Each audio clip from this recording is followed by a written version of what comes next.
Good morning everyone, आप सबका educational platform Gurukul bye विकास में स्वागत है।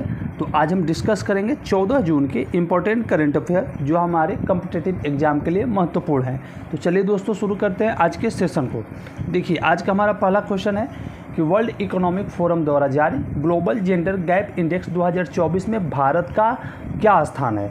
ठीक है, तो इसका राइट आंसर हो जाएगा 127, यानी कि ऑप्शन नंबर सी। इसमें टोटल पार्टिसिपेट कंट्री है 146 देशों को इसमें शामिल किया गया है, जिसमें भारत का स्थान जो है 127वां है। ठीक है, देखिए विश्व आर्थिक मंच की ओर से जारी ग्लोबल जेंडर गैप इंडेक्स में भारत 146 देशों की सूची में 129वें स्थान पर है। वही पिछले साल जो है भारत इसमें 127वें स्थान पर रहा था, यानी कि 2 अंक की भारत को नुकसान हुई है। भारत 2 अंक नीचे चला गया है। इस बार 127 पे पिछले साल था और इस बार 129 प्लेस पे है। ठीक है, सबसे पहले इसे 2006 में लॉन्च किया गया था। इसे 2006 में सबसे पहले लॉन्च किया गया था। अब देखिए दक्षिण एशिया में भारत का स्थान कौन सा है। वर्ल्ड में 146 देशों की सूची में भारत का स्थान इस बार 129 है और दक्षिण एशियाई देशों में भारत का स्थान 5वें स्थान पर है। देखिए भारत 5वें स्थान पर है और इससे पहले जो है बांग्लादेश है, नेपाल है, श्रीलंका है और भूटान है। उसके बाद 5वें स्थान पर जो है भारत है। ठीक है, ये जो ग्लोबल जेंडर इंडेक्स है ये किन मानदंडों पर लागू किया जाता है या इसे किसके आधार पर इसे जारी किया जाता है। तो देखिए इसे 4 प्रमुख मानदंडों पर इस स्थिति का पता लगाया जाता है। जैसे इसमें कौन क्या क्या है, 4 मानदंड इसके हैं। आर्थिक भागीदारी और अवसर, शैक्षिक उपलब्धि, स्वास्थ्य तथा जीवन रक्षा और राजनीतिक सशक्तिकरण। इम्पोर्टेंट है, पूछ सकता है कि जो ग्लोबल जेंडर गैप इंडेक्स है वो किन 4 मानदंडों पर आधारित किया जाता है। तो ये हमारे 4 मानदंड है, आर्थिक भागीदारी और अवसर, शैक्षिक उपलब्धि, स्वास्थ्य तथा जीवन रक्षा और राजनीतिक सशक्तिकरण। ओके दोस्तों, नेक्स्ट अगला देखते हैं। अच्छा देखिए इसमें पहले है कि ग्लोबल जेंडर गैप इंडेक्स वाले शीर्ष देश यानी टॉप में कौन कौन से देश शामिल है। पहले स्थान पर इसमें आइसलैंड है, दूसरे स्थान पर फिनलैंड है, तीसरे स्थान पर नॉर्वे है, चौथे स्थान पर न्यूजीलैंड है और 5वें स्थान पर स्वीडन है। देखिए इस प्लेस में लास्ट पे है सूडान और उससे एक स्थान ऊपर पाकिस्तान है, यानी कि पाकिस्तान मान के चलिए नीचे ही है। ठीक है, 145 पे पाकिस्तान है और 146 पे सूडान है। ठीक है दोस्तों, नेक्स्ट देखते हैं। हाल ही में किसने उड़ीसा के पहले भाजपा मुख्यमंत्री के रूप में शपथ ली है।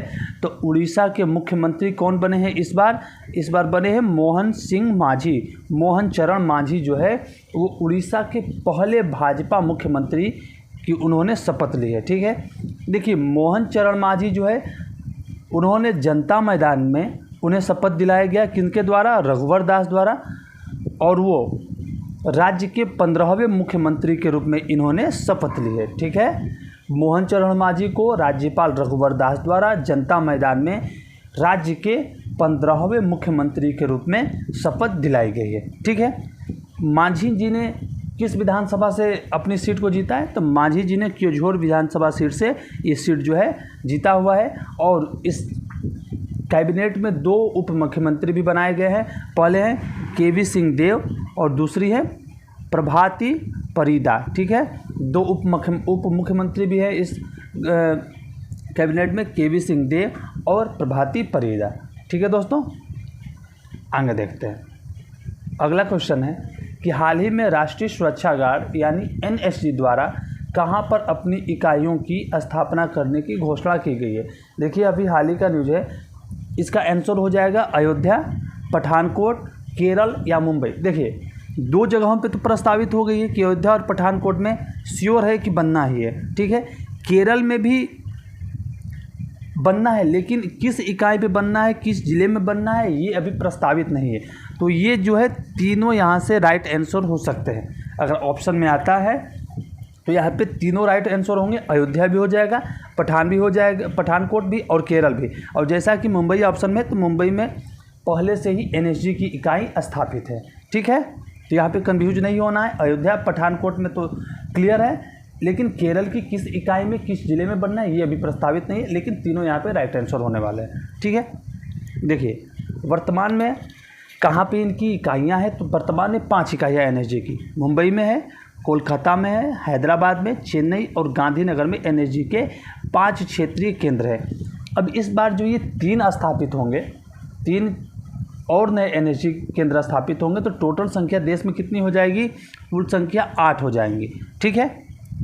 अब देखिए, अयोध्या तो सीधी सी बात है कि वो टेररिस्ट के आतंकियों के निशाने पर इसलिए वहाँ पर बन रहा है। पठानकोट भी लगभग उसी चीज़ में आता है, और केरल जो है कट्टरपंथियों के निशाने पर रहता है। इसलिए इन 3 जगहों पे जो है एनएसजी की इकाइयाँ स्थापित की जा रही है। जैसा कि तीनों नए स्थानों की पहचान खतरे की आशंका और आसपास के संवेदनशील स्थानों से उनकी भौगोलिक निकटता के आधार पर की गई है।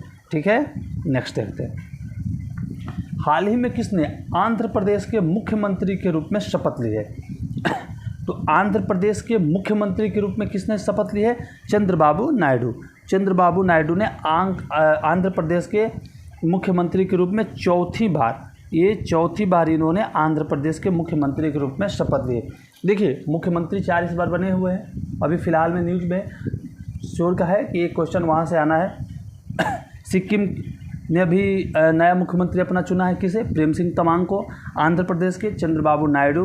अभी हाल ही में अभी हमने डिस्कस किया, उड़ीसा के कौन बने हैं मुख्यमंत्री? मोहन चरण मांझी, और पहली बार भाजपा के मुख्यमंत्री बने हैं। और अरुणाचल प्रदेश के भी बने हैं कौन? पेमा खांडू जी। तो ये 4 राज्यों के मुख्यमंत्री अभी नवनिर्वाचित हैं। तो ये क्वेश्चन निश्चित है कि घूमता रहेगा, तो आप लोग प्लीज़ इसे ध्यान दीजिएगा। ठीक है। देखिए, चंद्रबाबू नायडू जो है टीडीपी के अध्यक्ष हैं, तेलुगु देशम पार्टी के।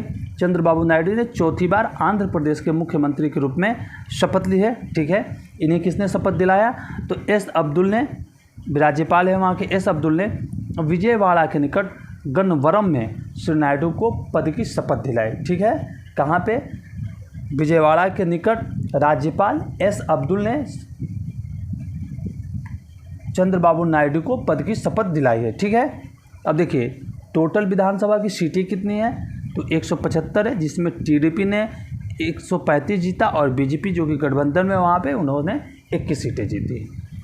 ठीक है। Okay, next. विश्व बाल श्रम दिवस जून 2024 में कब मनाया गया? तो दोस्तों, विश्व बाल श्रम दिवस जो है ना, जून 2024 में 12 जून को मनाया गया है। ठीक है। 5 जून को हमारे पर्यावरण दिवस है, 7 जून खाद्य दिवस है, 8 जून जो है विश्व महासागर दिवस और कैंसर डे भी उस दिन मनाया जाता है। ठीक है। तो इसका राइट आंसर हो जाएगा ऑप्शन नंबर डी, यानी कि 12 जून को विश्व बाल श्रम निषेध दिवस जो है वो मनाया जाता है। देखिए, हर साल दुनिया भर में 12 जून को विश्व बाल श्रम निषेध दिवस मनाया जाता है। और इसकी स्थापना कब की गई थी? तो इसकी स्थापना जो है दोस्तों 12 जून 2002 को जिनेवा स्विट्जरलैंड में की गई थी। किसके द्वारा? अंतर्राष्ट्रीय श्रम संगठन द्वारा। 12 जून 2002 को जिनेवा स्विट्जरलैंड में अंतर्राष्ट्रीय श्रम संगठन द्वारा इसकी स्थापना की गई थी। इसका मुख्यालय कहाँ है? यानी कि अंतर्राष्ट्रीय श्रम संगठन का मुख्यालय कहाँ है? तो जिनेवा स्विट्जरलैंड में है। इस बार की थीम क्या रही थी 2024 की? थीम है, आइए अपनी मांगों पर कार्य करें और बाल श्रम को समाप्त करें। ठीक है। इसके अंतर्गत क्वेश्चन यहाँ से पूछ सकता है, जितने भी हमारे एसआई या पुलिस के एग्ज़ाम है जहाँ पे कॉन्स्टिट्यूशन पूछा जाता है। देखिए, बाल श्रम अधिनियम 2016 और संविधान का अनुच्छेद 24 14 वर्ष से कम उम्र के बच्चों के रोजगार पर रोक लगाता है। इम्पोर्टेंट है, आप ध्यान दीजिएगा। बाल श्रम अधिनियम 2016 और संविधान का अनुच्छेद 24 14 वर्ष से कम उम्र के बच्चों के रोजगार पर रोक लगाता है। ठीक है दोस्तों, नेक्स्ट देखते हैं। हाल ही में किसे नीति आयोग का निदेशक नियुक्त किया गया है? तो नीति आयोग का निदेशक अभी फ़िलहाल में आशीष कुमार दास जी को नियुक्त किया गया है। किसे नियुक्त किया गया है? आशीष कुमार दास को। देखिए, ये आशीष कुमार दास जी 2008 बैच के भारतीय व्यापार सेवा के अधिकारी के रूप में ये कार्य कर चुके हैं और इन्हें फ़िलहाल में नीति आयोग में निदेशक के पद पर नियुक्त किया गया है। ये जो नियुक्ति है आशीष कुमार दास जी की निदेशक पद पर नीति आयोग की, ये 4 सालों के लिए की गई। ठीक है। नीति आयोग की स्थापना कब हुई थी? 1 जनवरी 2015 में की होगी थी। मुख्यालय ऑब्वियस सी बात है नई दिल्ली ही होगा इसका। और इसके अध्यक्ष कौन होते हैं? प्रधानमंत्री इसके अध्यक्ष होते हैं। प्रधानमंत्री फिलहाल में कौन है? नरेंद्र मोदी जी हैं। उन्हीं के शासनकाल में, कार्यकाल में की भी गई थी स्थापना और फिलहाल में वो प्रधानमंत्री भी हैं। तो नीति आयोग के निदेशक के पद पर आशीष कुमार दास जी को नियुक्त किया गया है। Okay, next question, FIH hockey पुरुष जूनियर विश्व कप 2025 की मेजबानी कौन करेगा? तो इसे अपना ही देश भारत इस बार मेजबानी करने वाला है, यानी कि ऑप्शन नंबर ए राइट हो जाएगा। देखिए, भारत जो है दिसंबर 2025 में होने वाले पहले जूनियर हॉकी विश्व कप की मेजबानी करेगा। ठीक है, अंतर्राष्ट्रीय हॉकी महासंघ यानी कि FIH ने भारत को जूनियर हॉकी विश्व कप के मेजबान के रूप में नामित किया है। ठीक है, अंतर्राष्ट्रीय हॉकी महासंघ के अध्यक्ष कौन है? तैयब इकराम जी अंतर्राष्ट्रीय हॉकी महासंघ के अध्यक्ष हैं। और हॉकी इंडिया के अध्यक्ष कौन है? दिलीप टर्की हॉकी इंडिया के फिलहाल में अभी अध्यक्ष हैं। और जो इसका पिछला संस्करण हुआ था 2023 में, वो कहाँ पे हुआ था? वो मलेशिया में हुआ था। ठीक है, और किसने खिताब जीता था? तो खिताब जीता था उस समय जर्मनी ने। ठीक है दोस्तों, इस बार जो है टोटल 24 टीमें इस खेल में खेलेंगी, यानी कि हॉकी विश्व कप में इस बार टोटल 24 टीम यानी 24 टीम पहली बार इसमें अपना हिस्सा लेगी। ठीक है, ओके, नेक्स्ट देखते हैं। हाल ही में किसने अपना छठा ATP चैलेंजर्स टेनिस खिताब जीता है? तो अपना छठा ATP चैलेंजर्स टेनिस खिताब जीतने वाले हैं सुमित नागपाल। सुमित नागपाल ने ATP चैलेंजर्स टेनिस का ये छठा खिताब जीता है। ठीक है, देखिए, भारतीय पुरुष टेनिस खिलाड़ी सुमित नागपाल ने कहाँ? जर्मनी में Heilbronn Neckar cup 2024 ATP challenger tennis tournament का पुरुष एकल का खिताब जीता है। कहाँ आयोजित हुआ? जर्मनी में। ठीक है, सुमित नागपाल ने स्विट्जरलैंड के अलेक्जेंडर रिट्सचर्ड को हराकर यह खिताब अपने नाम किया। तो सुमित नागपाल ने किसको हरा के खिताब जीता है? तो सुमित नागपाल ने स्विट्जरलैंड के अलेक्जेंडर रिट्सचर्ड को हराकर यह खिताब अपने नाम किया है। ये 2024 में नागपाल जी की दूसरी खिताब है। इन्होंने दूसरा ये खिताब जीता है। कौन सा इससे पहले जीता है? इन्होंने इसी साल चेन्नई ओपन जीता था। कौन सा?